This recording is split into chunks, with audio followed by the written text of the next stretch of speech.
There's an awful lot of jargon bandied around when you're talking about the stock market. And a term that you'll come across often is the price to earnings ratio. So what is a PE ratio?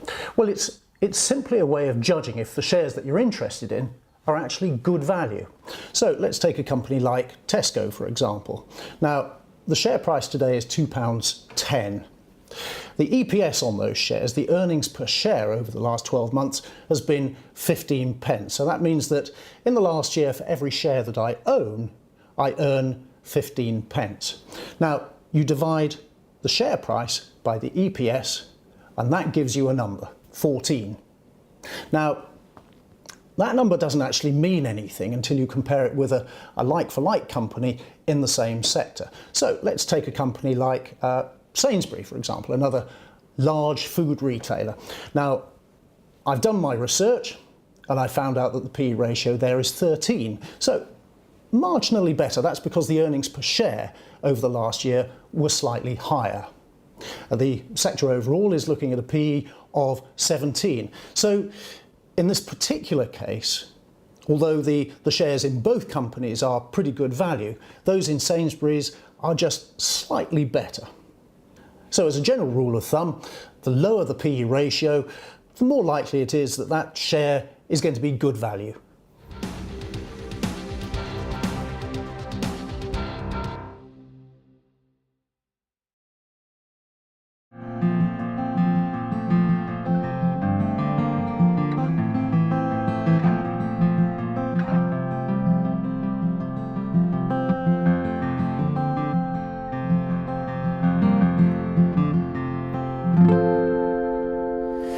Well, welcome to the potting shed.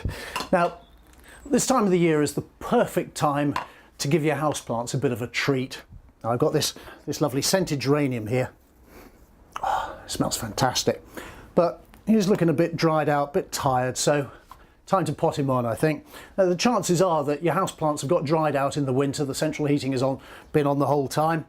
Any nutrients that have been in the soil have long since gone, so it's time to pot them on. So let's knock him out. Have a look and see what's going on. Yes, I was right, wasn't I? Looks very dry. So we'll put a few crocks in the bottom for good drainage. Put in a handful of soil in there. I've put in some slow release fertilizer as well. We'll pop him back in there, put some compost around. Knock it all in, make sure that fresh compost gets right into the root ball there.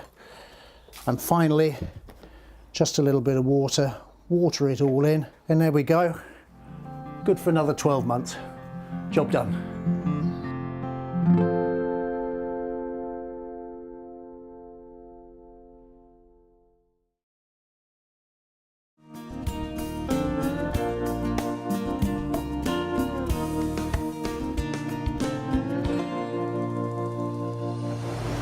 Well, welcome to Out and About, and today I'm here in the beautiful university city of Oxford. To my right is the Martyrs Memorial, behind me is the Randolph Hotel, and opposite is the Ashmolean Museum. This memorial commemorates the Oxford martyrs Cranmer, Latimer and Ridley. These were three churchmen who were burned at the stake here in 1555 for supporting the Church of England over the Roman Catholic Church. They supported the accession of Lady Jane Grey to the throne of England. Unfortunately for her, she only managed to last 9 days as monarch before she was arrested, taken off to the Tower of London and executed. Clearly in those days, if you supported the wrong side, you were in a lot of trouble. Let's go over to the Ashmolean. The Ashmolean Museum is the world's first university museum. It's nearly 340 years old. It goes right back to 1676. This building was built in 1841. The museum features in several episodes of Morse, and it's also mentioned in Philip Pullman's trilogy, His Dark Materials. Among some of the treasures here in the museum is a fantastic collection of Greek and Minoan pottery, which was a bequest of the archaeologist Sir Arthur Evans. Now, he was the man who unearthed the fabulous temple of Knossos on the Greek island of Crete. So we'll go and have a look at that collection first. After that, we'll head upstairs to the roof terrace for a spot of lunch.